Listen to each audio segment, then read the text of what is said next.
And what we've seen on the amongst Senate Democrats and Republicans is a recognition that there are ways for us to do this that doesn't damage the economy, and my hope is that we can build off that spirit and get that done over the next couple of days. You were the one many years ago when you were running for this office who said, I'm going to create a bipartisan atmosphere in Washington. Yet, Washington is more split than ever before. This country is more divided than ever before.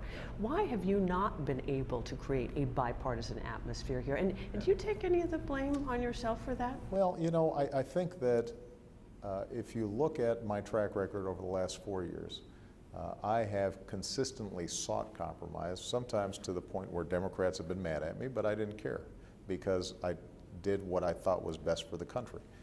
So when it came to deficit reduction, we've actually reduced our deficit in half since I came into office. It's going down faster than any time in the last 50 years. When it comes to dealing with our long-term health care costs, I've said I'm willing to take some tough choices. The problem we have right now is that on the other side, there's just a faction of the Republican Party, it doesn't represent all Republicans, that have decided to take a very extreme position and to use very extreme tactics in order to get stuff done. And the more moderate, reasonable members of the Republican Party up in Congress oftentimes have had difficulty dealing with that faction. And what we've seen as a result is the kind of mess that we're seeing today. So the upshot is this.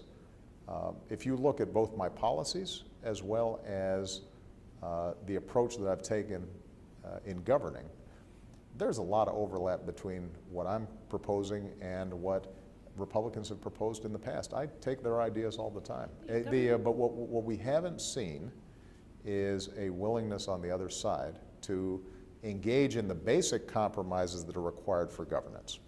Governor